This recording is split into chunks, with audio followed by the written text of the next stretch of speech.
the one and only God. We are starting our talk today. For the first time, I think I've been called a guest speaker. I mean, the word guest is nice, but I've been here before. I consider this my home, so that's why not necessarily a guest. The title of today's presentation is How Old is Your God?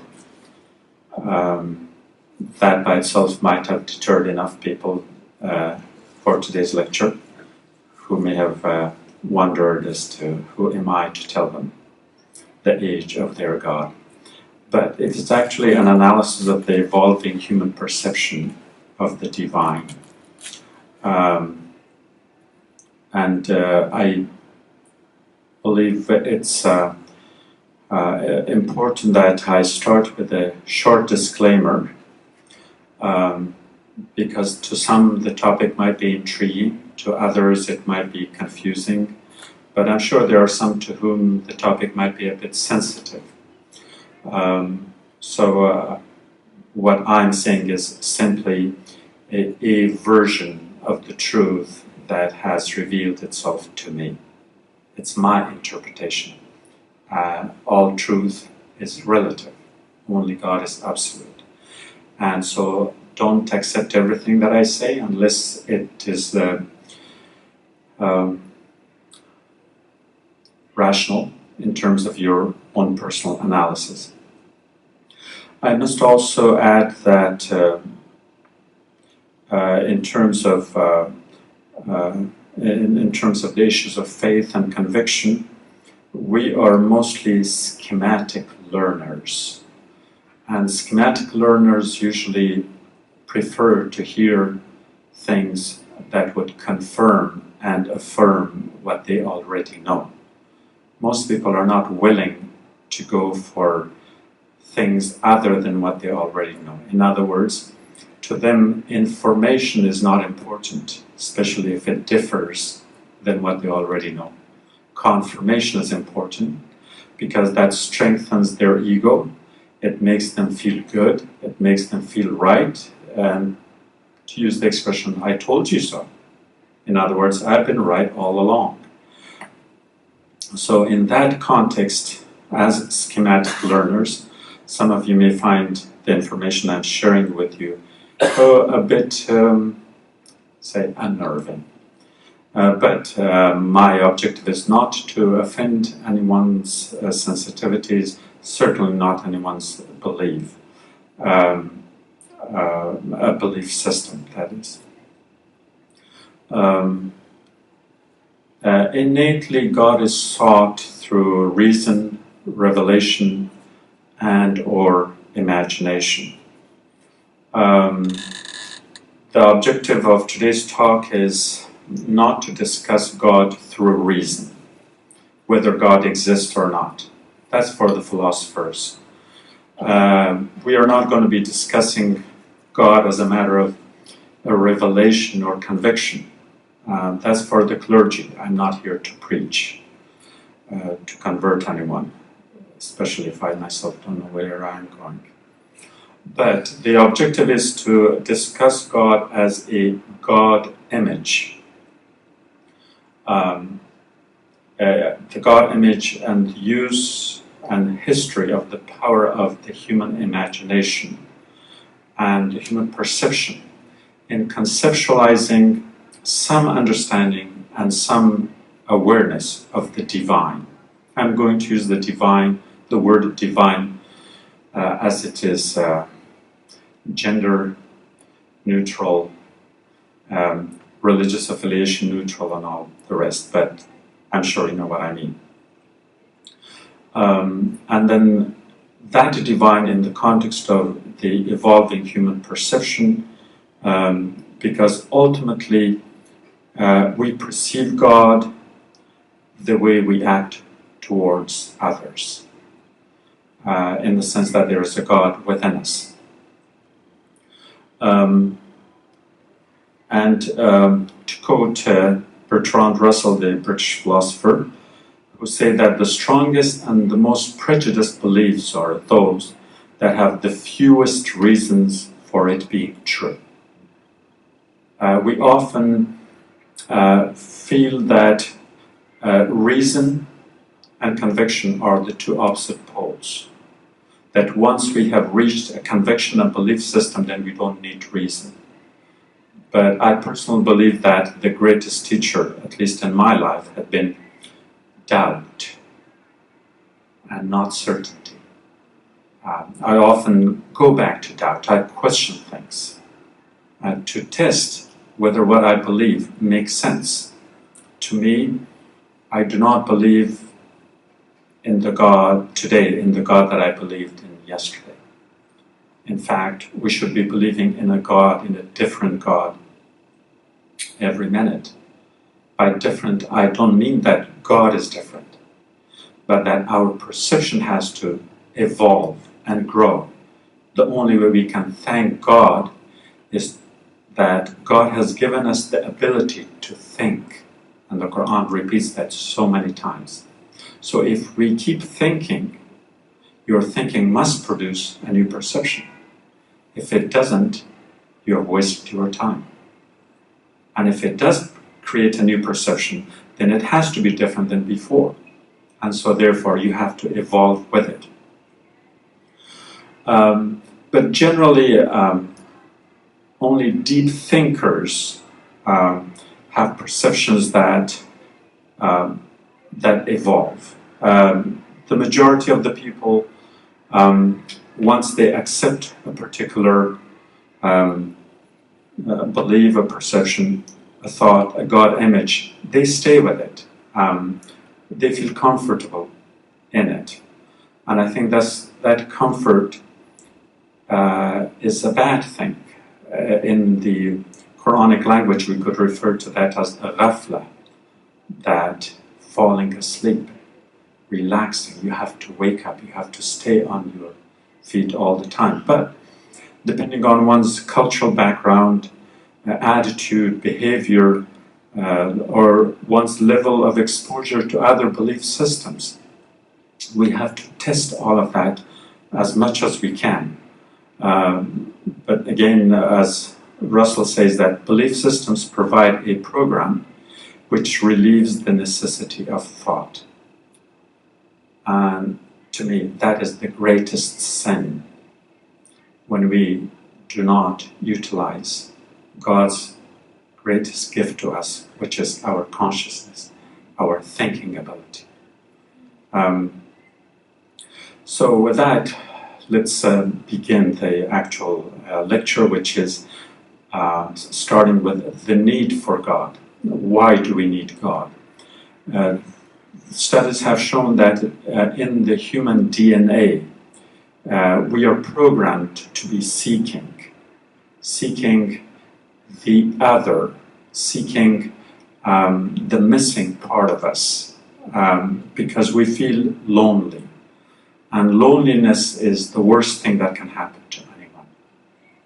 You can be locked up in a prison and not feel lonely if you can go within yourself. And yet you could be sitting in the midst of thousands of people.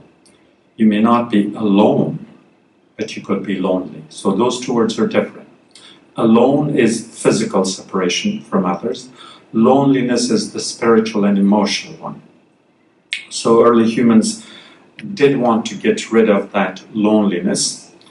And in order to get rid of it, you would have to look for another entity, another being, another source, another place, which is usually personified in the form of a dependable partner. God as a protector, as a consoler, as a comforter. And don't confuse the comforter with what you put on your bed. That too. Remember we talked about the security blanket for babies, for children. It gives them a sense of comfort, whatever they can touch, whatever they can hold on to. And then who puts the security blanket on the children at night? is their parents. The last person children say good night to is their mother or father. So then that image of having someone who gives you comfort, which at one level is your mother or father, at another level is your God. So don't be surprised by the many religious belief systems where God is referred to as God the Father, because it protects you.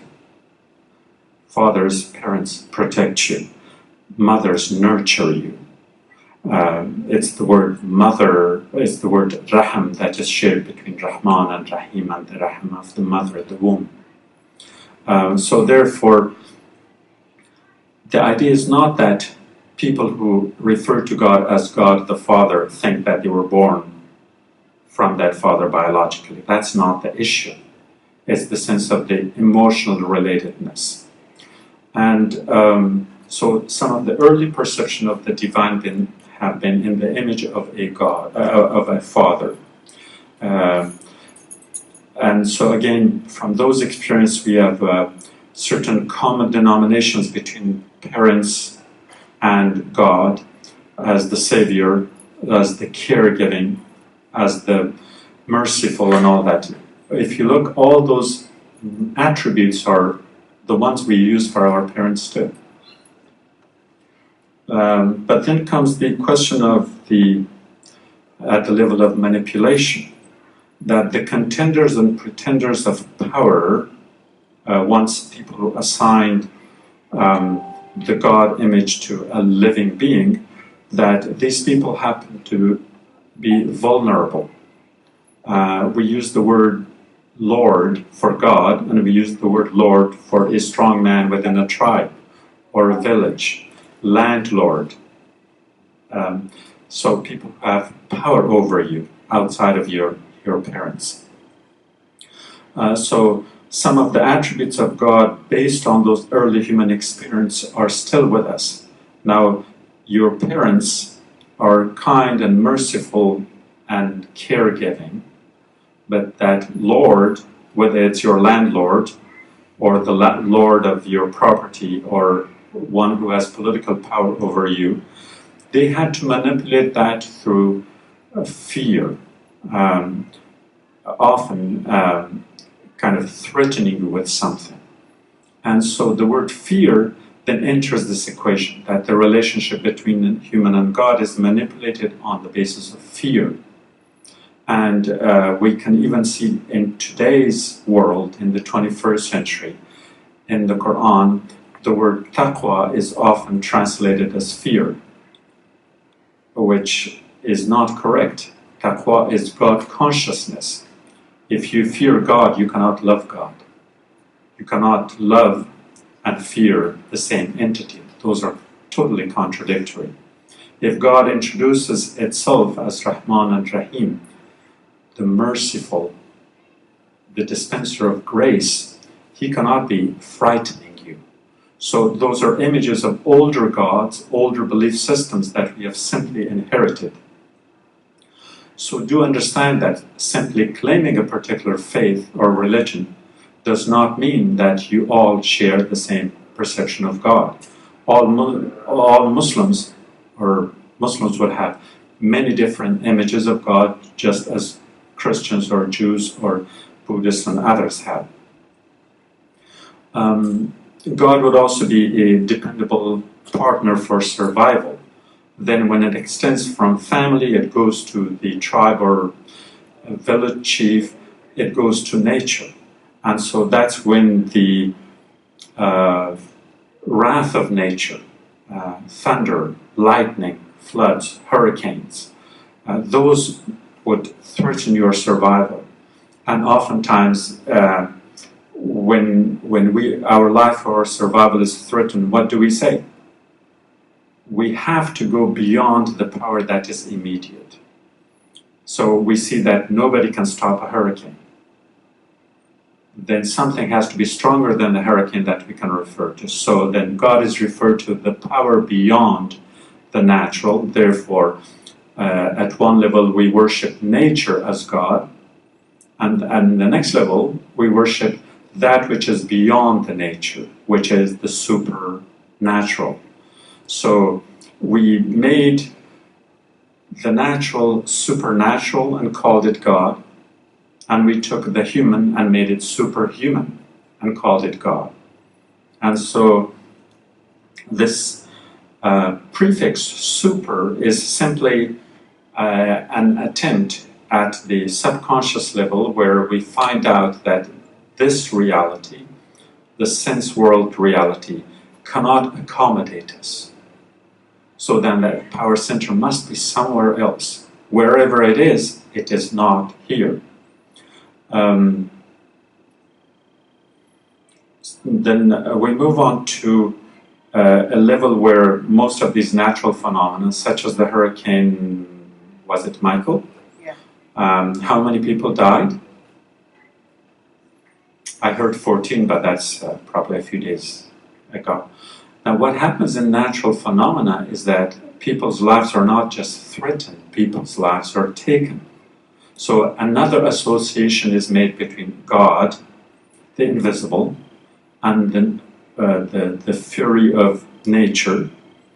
And in a way, people try to, and I don't mean this in any disrespectful way, people try to bribe God. It says, okay, you don't kill us, but we will give you 1 or 2 lives in exchange. And in order to give that life, we have to shed the blood of that body. And the word for blood is sacre, sangre, sacrifice. So we use sacrifice. We will make a sacrifice so God will take away the threat from us. What's the word for sacrifice in Arabic? Sorry? Well, we also use the word qurbani, for instance, right? Symbolizing the sacrifice of someone we knew from our scriptures. So qurbani comes from the word qurb. Qurb means getting close to, approximating. So one way to get close to God is that we have to pay a price. And these happen where parents were asked to, again in their perception, to sacrifice their children. Among the early Hebrews, the oldest son had to be sacrificed. And villagers had to sacrifice a number of people, usually women, usually beautiful young maids, to be sacrificed because the male perception, thinking that God is a man, and men like women, younger women in particular, and so projecting the human instinct, the patriarchal human instinct of a man, then God was put in that kind of a position. In Egypt, for instance, they didn't have hurricanes, but they had the river Nile. And Nile required annual sacrifices of, I don't know how many virgins. Pay attention to the word virgin again. The male-centered thinking there. And they went on until the time when Muslims went to Egypt and said, let's see, maybe we can put a few effigies of the 14 virgins and throw them in the river Nile as a sacrifice, so you don't have to kill your own children. So this went on for a long time, and I think most of that, the streak of those sacrifices, or the semblance of those sacrifices, are done in the flagellation among our Shi'i brothers in modern times to celebrate the day of the martyrdom of Imam Hussein, which has been copied from the Christian version where they say, how could we allow Jesus to be put on the cross? So the Christian Catholics, especially in places like the Philippines, they resort to that kind of thing too. Self-beating, self-flagellation, walking on fire, all kinds of, I would say, crazy things, because they are not logical, but once it becomes part of religion, it's there. And but the major reversal in that sacrifice where God demands human to sacrifice was reversed with Jesus. Jesus the God in that sense, where God sacrifices his own son for the sake of humans instead of the other way around. Again, I don't mean disrespect, but these are the manifestations when you look at it outside of the scriptural world, when you have to analyze things as to how they may have happened. So the sacrifice was a major part of it. And then we move to the next level, that is one of reason. Like we reason today, in a lot of Muslim societies, people still reason with convictions, knowing that certain things are wrong. Honor killing, for example, and they consider themselves the best Muslims if you give them the measuring tool, and yet they do something that is completely inhumane and unhuman in both terms. While considering themselves Muslims, they would have to kill not just any other person, but their own sisters, so that the family's honor could be regained. Sacrifice, again, a different version of it. In seeking the divine, then, people reached a level where they would say, okay, we could understand God not just as a matter of conviction, but also as a matter of understanding God through imagination and reason. Through reason, we can get only so far. Because obviously most of our reasoning is sense world reasoning. We need evidence, we need proof, and sometimes it becomes, logically speaking, difficult to prove things that you do not observe and see. However, still you can argue the Aristotelian formula of the necessary being, Ibn Sina's formula of the necessary being, that this whole existence could not have come unto itself without a creator, regardless of whether we know the creator or not. That the logic demands that there be a creator, because it could not have come into existence by itself. And so when that happens, then we wobble between knowledge and acknowledgement, knowing that our knowledge is insufficient, so we simply acknowledge that God would have to be the necessary being. And in terms of in terms of imagination, then we cannot stop ourselves from imagining God, no matter what. And that's why from our early childhood we have all sorts of images of God, and many of our artistic depictions of gods of various religions prove that. But at the level of a society, then we attach ourselves to these gods as symbols, not just of a personal conviction, but of a community identity. And therefore, if I live in this village, in this community, in this city, then my belief system would have to be my social identity. I adopt the religion, the sect, the way a particular religion is interpreted. And so God becomes sectarian, God becomes community-centered, God is outside of the personal conviction, but rather of a social identity. And in that context, then, God becomes tribal. So every tribe has its own God, and if the tribe expands, then we keep going with nations and all that. Whereas the human-God relationship, as a matter of faith, has to be personal. No one knows what's in your heart. And yet, as part of that social identity, you have no choice. And that's why larger religious communities, Muslim Christians, they would drive away anyone who happens to change their religion or believe a little bit differently. They become outcast. We use the concept of takfir and all kinds of things. And nobody asks the questions that what business is it of yours how I understand my God? But we give ourselves the right, like, okay, the way you understand God doesn't matter how you understand it. You have to tell you how I understand it.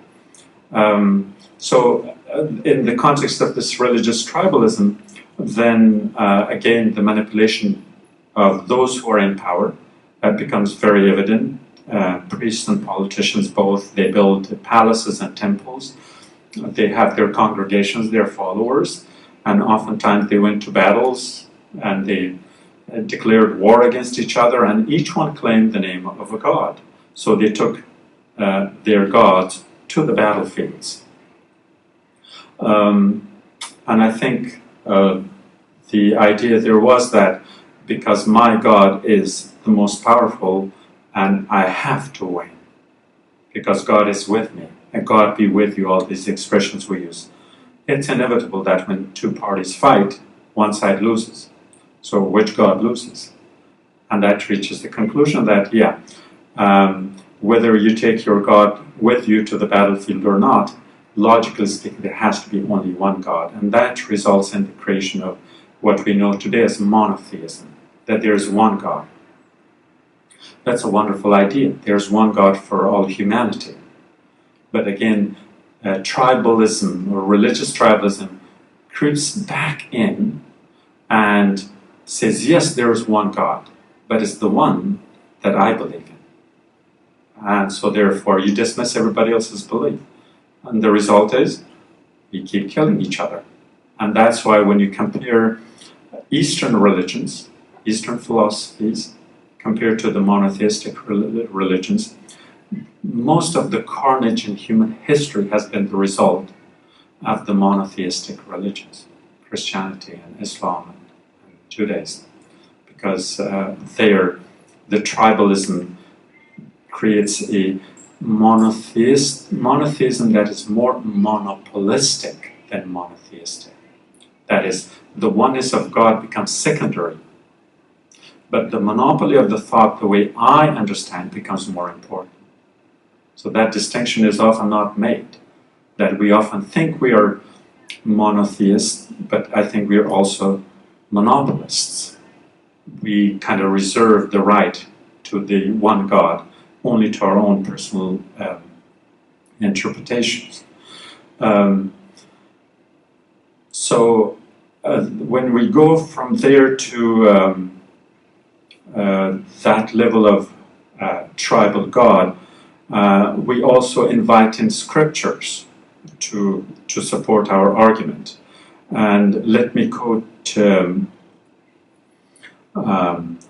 these verses from Genesis and Exodus in Bible. A God who would not only ordain ethnic cleansing, to use a contemporary terminology, of the people who live in Canaan, as in Genesis 15, 18 to 20, as he gives the land to his chosen people. Now we go to Genesis 7, 7 to 8. And this is what God says. I will give the whole land of Canaan to you and your descendants, and I will be their God.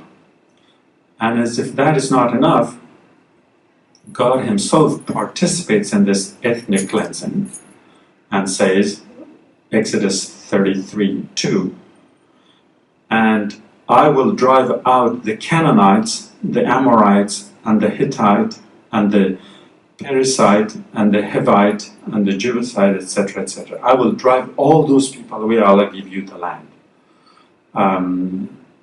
Real estate agent as the attribute of God, basically. But then why would God choose one people over another when all the people are his creation? If all people are God's children, and if peoples are God's creation, then why would he choose and favor one over another? But not only that, but he would have to destroy himself all the other ones. Go kill them, destroy them, so you can have the land. That is the highest level of a tribal god, a thought that is used as a basis of an argument in a major Middle East conflict that we all know. So in this context then, religion is not, as I said, first it's a personal conviction, then it becomes a community and social identity. Now it becomes tribal identity, and then it becomes an organized religion. And when it is an organized religion, we are talking about millions. And there the understanding of God is no longer a personal conviction, perception, or knowledge. None of that matters. Once you see two people fighting tens of thousands of miles away, and if you can figure out by their name, by their looks, by their features, you're going to side with the one that seems to be sharing your belief system. So then we move on to a later period when a universal God is introduced, or rather reintroduced, with the understanding that God is not only one, and it's not necessarily mine or yours, but God is universal. Not just universal, God is a cosmic reality. It's beyond everything that you believe in, everything that you can perceive, everything you can understand. And that comes coincidentally at the time of the Age of Enlightenment in Europe, where a great philosopher named Friedrich Nietzsche declared, God is tot, God is dead. And people jumped in elation like, wow, if Nietzsche says God is dead, then God must be dead. But most people didn't even bother to read what Nietzsche really said. What, in my opinion, Nietzsche said is that not that God is dead, but the old God is dead. The old tribal God is dead. And let me quote Nietzsche directly on what he said, and you draw your own conclusion. God is dead. God remains dead, and we have killed him. How shall we comfort ourselves, the murderers of all murderers? What was holiest and mightiest of all that the world has yet owned has bled to death under our knives. Who will wipe this blood off us? What water is there for us to clean ourselves? What festivals of atonement, what sacred games shall we have to invent? Is not the greatness of this deed too great for us? Must we ourselves not become gods simply to appear worthy of it? This is his argument. He's not claiming it in the context of a nihilist and a denial, but that what have we done with God? And since I refer to the Age of Enlightenment, I think we could say the same thing about the Muslim world right now in the 21st century. Go to Syria. Who is killing whom and for what? Are we killing God or are we killing humans? I think we are killing God. Because we won't be believers of a God that is a sustainer and nourisher of our lives, and yet destroy the lives of innocent people simply because they believe a little differently than us. In other words, we have to assume that the head that is on their shoulder is not thinking right, so my head should be on their head, or their head shouldn't be on theirs, so therefore we chop it off. That's what we do. So Nietzsche's thought is alive, except the context is not Europe. It's the Middle East. It's Afghanistan. It's Iraq. It's Somalia. Now, to go back to Nietzsche's thought, the average European, or probably the thinkers, among them the later existentialists such as Albert Camus, interpreted the following in the following way, which you could see how different he is saying that.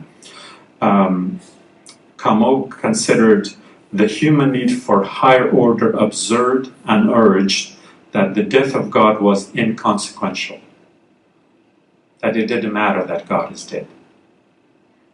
Superimpose that on our today's reality, again in the Middle East. Whether God is there or not, what difference does it make if we do not pay any attention to the human lot that is suffering so miserably? But we try to justify it in the name of God. A Shi'i God, a Sunni God, a Yazidi God, etc. Now, in that sense, the way Kamo says that the death of God is inconsequential, we come full circle from the first argument, which was God was in nature. Then we conquered nature. As a result, we conquered God, so therefore God is irrelevant, because we had equated it with the wrong thing in the first place. That brings it to the period of the New Age of thinking. The New Age is addressing the concerns of modern life in modern times. It is an attempt to, again, get rid of the tribalism. Is that when we say, like, I think I hear the word Allahu Akbar in the back, which means what? God is what? God is greater. Now, if it's greater, then why are we putting God in a box that the God is only that which the Muslims believe? What about the non-Muslims? We made it smaller because our imagination is small. So instead of expanding our imagination to match the greatness of God, we reduce God to the limitations of our thinking. Is there any greater blasphemy than that? I don't think so. So, in the New Age, the belief is that let's erase these borders. Let's restore the personal conviction of a human being to the way that human being understands it. Like when you go to the library, for instance, anyone can pick up any book they want to. They want to learn. But what happens if someone is standing at the door and says, no, you can only read this book and no other book? I read it and it's very good. And I'm convinced that there is no better book than this one, so you too must read only and only this book. So New Age comes and says, no, we don't need a conductor and a police officer in the library. You go seek knowledge, even if in China, as the Prophet says. There were no Muslims in China. There was no Quran in China. Knowledge was there. So you may approach God through your regular prayer if you feel comfortable and spiritual rekindling within you. Maybe karma, maybe meditation, maybe an understanding of the chakras. It doesn't matter. The important thing is how you connect. If you have to go from Los Angeles to San Francisco, is it important that you must take a train or a bus or walk? How you go there is not important. Knowing where you're going is important. So the medium is a medium. Do not start worshipping the medium, that anyone who takes the bus is wrong, but if they take an Uber Alice, then it's okay. Excuse the pun. So this New Ageism is now seen as a kind of a creation and invention of the West, because in the West people got tired of religion. That means organized religion. The Muslim world had a version of that long before that, when they referred to Sufism, to Tasawwuf, to Irfan, to the understanding of God. They took the understanding of God out of the confines of organized religion. And they said, let the Hanafis and Malikis and Hanbalis fight each other. That's not what Muhammad came for. Let's not become religionists, but let's become theists. We have to worship God. And nobody has the stamp of approval or of monopoly of a particular way of believing. There are billions of people, and there are billions of ways that those billions connect with the divine. And we can go beyond the billions. Animals, insects, birds, trees, anything that moves with the Spirit of God. God has given everything life form. Whether we have the ability to detect it, to understand it or not, that's different. Organizing that idea outside of the parameters of organized religion is probably the best thing we can do. And this is not necessarily a Western thing for those of you who are sensitive to the Western concept.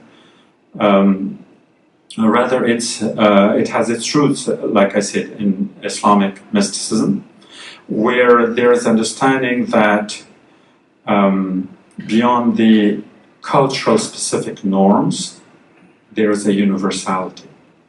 In that there is a supreme principle and divine essence. And that has to be approached, understood, or acknowledged through a cosmic reality that harkens back to the Aristotelian logic of the first or primal cause, the cause that has caused all the causes. With the understanding that neither our power of reason is powerful enough to know that God, nor is our power of imagination good enough to free itself from the shackles of the sense world. Now this, and I'm throwing a few words that Webster and Oxford dictionaries have not written them down yet. This undefinability and unexplainability, that element of that divine, is reflected in the concept of other religions too, such as the Buddhist idea of the ground of being, or Meister Eckhart's idea of the Godhead. And we also have the idea of the Hindu Puranas in Advaita philosophy, or the Upanishads Tvam Tat Asi, thou art that, which is not very different from what Hussain ibn Mansur Hallaj said. O God, who art thou? And he heard the echo, thou. That there is a God within us. That if we believe that God cannot be outside of any entity, any cell, any molecule, any particle in the universe, that if God is truly omnipresent, then we cannot say that God doesn't exist within the cells of the body that runs and operates me. And so we are then looking at the doctrine of transcendent unity, because that God is not necessarily a person, devoid of personality, of behavior, of humanity. That has been our problem throughout most of the human history. We see God in our image. We claim that we are created in the image of God, that we act as though God is in our image. And that's why the Japanese Buddha looks Japanese and the Nepalese Buddha looks Nepalese. The Swedish Jesus is blonde and blue eyes, and the Mexican Jesus is dark hairy and the rest. So that is a human perception. And so if we go to that supreme principle of Gnosticism and Islam, God cannot be understood through reason alone. God cannot be contained in the human perception, but God is beyond both. Now, God is also the absolute being as well as beyond being, and this is critical. The absolute being and the beyond being. because when we talk about the concept of wujud or existence, logically anything that exists can also not exist. And so if you say God exists, then you could logically argue, yeah, there must have been a time that God did not exist. So in order to avoid that pitfall, we Muslims do not believe in the existence of God, but we believe in the being of God. And that being is in all that is created and beyond all that is created. In other words, God is both within it, which makes it an wahdat al-shuhud, the existence or the witnessing of being with it, and in the concept of wahdat al-wujud, that the oneness of being in its totality. And therefore, once you understand God in those terms, then God is not in the image, in the perception of any human being. We all worship a perception. We do.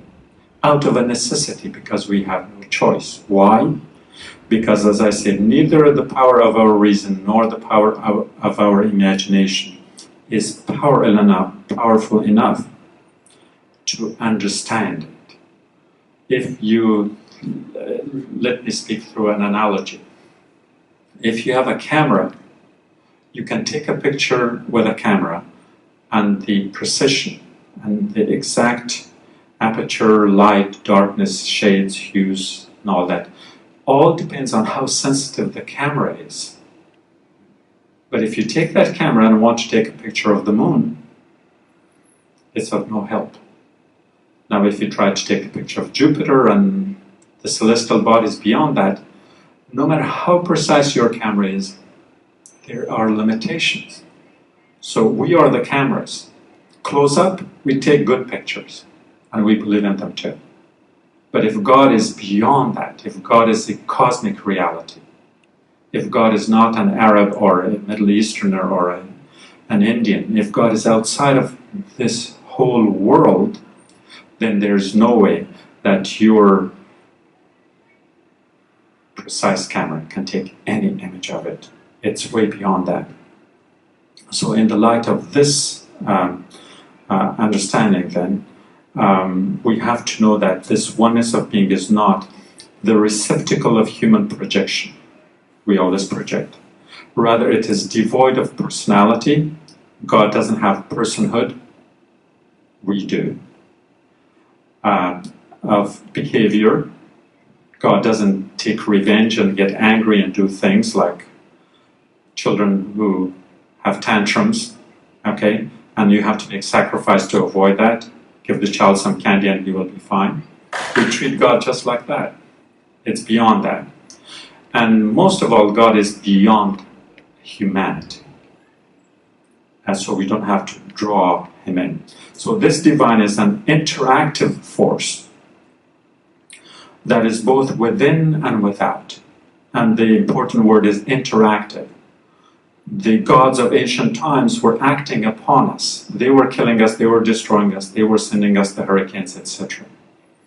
But, and many Muslims have inherited that, because large number of Christians and Jews who brought that older version of the monotheistic belief, we took it, the whole thing without making any exceptions. Whereas the Quran is clearly giving us the parameters that the Quranic God is not acting upon you, but rather acting with you. Remember the concept of ajal ma'alaq, ajal musamma, things that happen because they are written in Lawh Mahfuz, in the sacred tablets. But many things are suspended. It depends on your action. It depends on how you do it, what you do. In other words, you participate with God in doing things. And that's why it's not just that we say it. God has invited us. He says, come with me. Do this with me. Has anyone heard the invitation of God? What does the word dua mean? Dua is da'wah. Dawah is inviting in. God is inviting us, humans. So that what happens is not that the dua that you have your shopping list, God give me this and that and that is not dua. If someone invites you in, you honor that invitation. You participate in that. And if the God is within you too, then you become a participant in the sense that this God is, the Quranic God is an interactive God. It's not a God to which our actions are indifferent. And supplications, we can approach God through the concept of worship, Abid and Ma'bud and Ibadah. That is a necessity, the creator and the created. But we can also approach God through love. God created us through love. كنت كنزا مخفيا فأحببت لكي أعرف.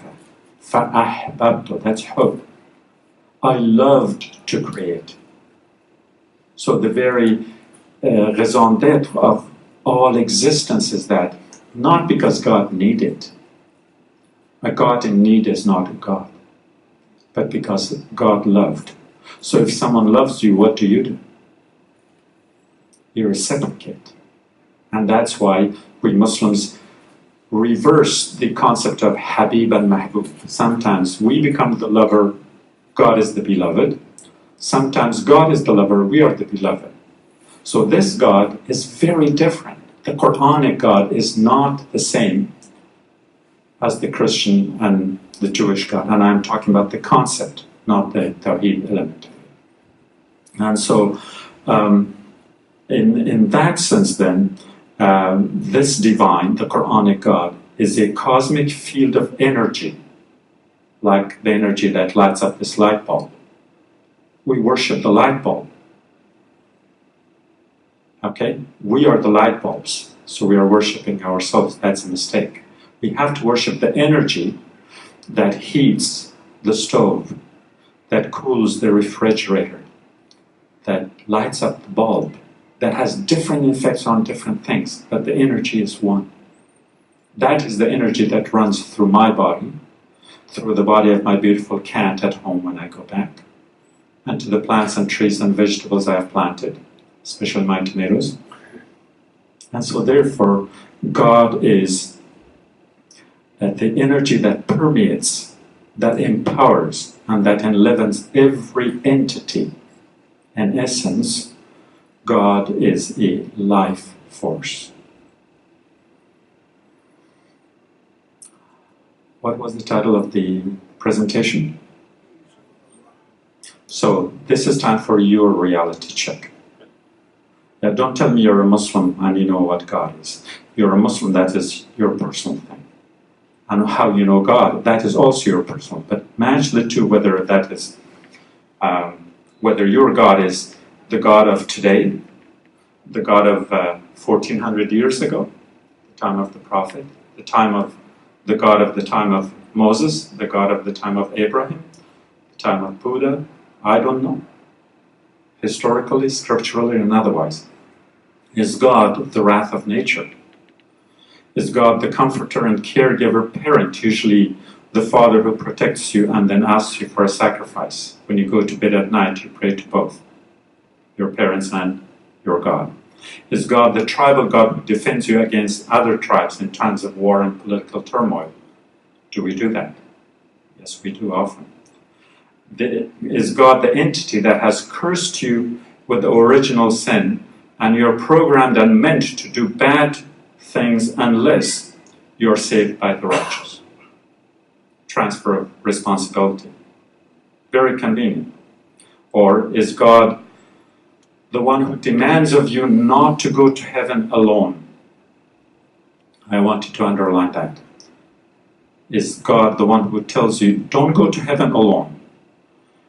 You must make sure you bring with you as many as you can convert to your understanding of God.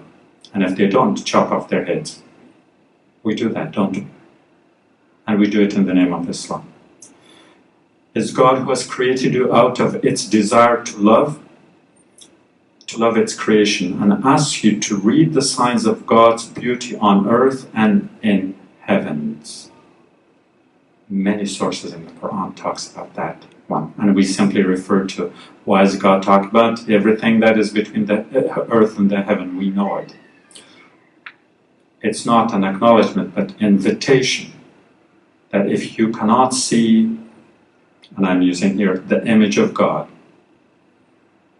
in the beauty and shade and hue of a small petal of a flower in a desert, you don't see God. God is, or this would be another one, that is God as much within us as it is without, who has no entity separate from its creations, and that its emergence is an emergence and a coming into time and space from out of the depth of the unconscious. And that can be left for another lecture and another day. Thank you very much for your attention.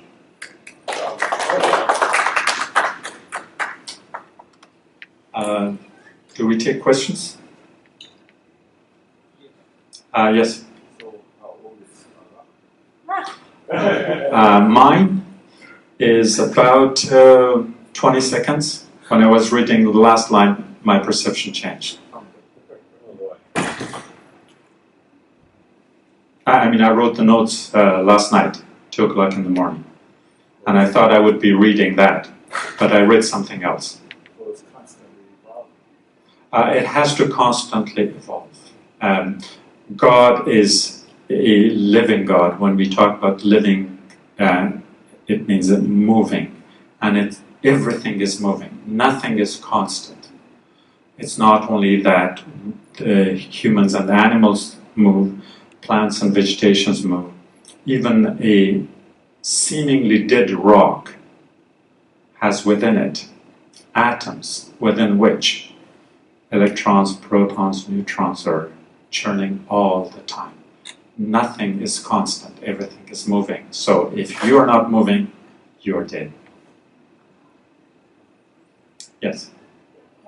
So it's something new that I learned from you today, is that the concept of existence of God is something that we should not be using the word existence, right? I understand you correctly. Now, if someone were to ask me how do you explain the distinction between believers and non-believers, but as soon as I were to explain believers, means I just think in terms of existence. No, existence is a logical argument, and it falls on its head when you explore it. As I said, if you talk about wujud or adam wujud or na mawjud, everything that exists can also not exist. And if we use the Arabic word now that we have iman with us, when you're looking for something, when you find it, you say mawjud, that it exists, that it is here. But until you found it, you keep looking for it. But remember, as much as there is a possibility for something to be found, there's also a possibility for something not to be found. So if those two possibilities exist, then you can apply it to God, so God could equally exist and equally could not exist. And that's why we have to jump out of this logical circling to Ibn Sina's argument, Abu Ali Sina, who considers God as the necessary being, that out of necessity it cannot be denied. It doesn't matter if we understand it or not. And then everything else is created through causality. So this podium was a tree, and somebody turned it into a podium. And if it becomes old, somebody might use it as wood for fireplace. So this is causality. In anything, A causes B, B causes C, and it keeps going. But the uncaused cause of all things, the uncaused part is the important. That is God, where the causality does not affect it. Therefore, we have to go to the argument, not saying that God exists, but that God is. And when we say is in Arabic in the present tense, we don't even have to say it because the present tense verb is not used. Just like God is. So the big distinction between believers and non-believers, how would they say, I believe in God, but how would they say God exists? Or No, belief, see, like I said, I read earlier, existence is a logical argument that has to do with how you think, how you convince yourself rationally. But believe is a matter of the heart, and that has nothing to do with logic. For instance, if you fall in love with someone, and everybody's telling you he or she is not good looking, none of that's going to make any sense to you. Because they're talking reason, you're feeling your heart, you're in emotion. So faith is emotion, and when Bertrand Russell said it earlier, the problem with belief is that we often turn off reasoning. Say, I found it, and that's it. I don't need to look for it anymore. I have faith, I'm a Muslim, I believe in God, and my job is done. That's when we make the mistake, because we stop reasoning. We have to understand God through emotion, through reason, through revelation, through conviction, through anything that comes our way.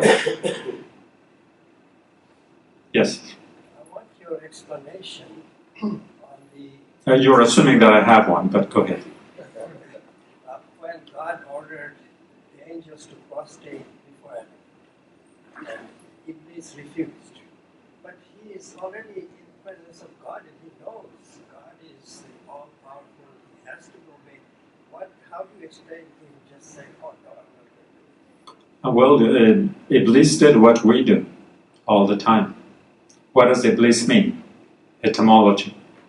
Iblis means clothed, covered, from labasa, labas, right? So, Iblis covered himself from seeing within Adam the Spirit of God. So when he argues, I can't worship, he's made of clay and I'm made of fire, because he's looking at the form. What God asked him to prostrate is, don't worry about the form. It's the spirit within Adam that I'm ordering to. So you're not worshiping Adam. You're worshiping God because the spirit is of God. And so those of the angels who saw the spirit as the primary and the body a simple form, they prostrated. Iblis, who saw the form and didn't even bother to look for the spirit, he did not. So he had every reason, very logical, because Iblis had vowed, I will not worship anyone but you, which was out of Iblis's love. He was the closest to God and the lover of God. So he did the right thing by using reason. But what he missed was he didn't see the spirit. And we often do that. In our prayers, in our actions, we are all stuck in forms. And because we are stuck in forms, that's why the Muslim world is going down the drain. Because we are forms, we see Shias, we see Sunnis, we see this and that. We keep killing them. We never see that within each one of those beings there is a spirit of God. And we are, to quote Bertrand Russell's term, we are killing God, not humans, because those humans are alive with the Spirit of God. There's a God within them, and we deny its existence. To use that existence right there. Yes? Expression Allahu Ahad is this the same as that Allah is the absolute reality. And I think it was Jelani who said that we are a drop in the ocean of Allah's reality. Piecing it together. The Surah Ikhlas argument is on two levels. The Ahad and the Wahid has to be understood in two ways. One, that there's one God mathematically, not 2, 3, or 4, And the other, more correct interpretation would be that all there is one God, that the entire existence, the entire cosmic reality is all one God. So that is the real Tawheed, that there is nothing in which there is no God. So all is one, all is God. But the other version is the mathematical argument, whether there's one or two God. I think the first one falls within the context of religious tribalism, as a response to religious tribalism that the context, the Sha'n and Nuzul of Quran explains. But the spiritual element is much deeper than that, which I think it doesn't address the tribal God, rather the cosmic reality, that it's all one.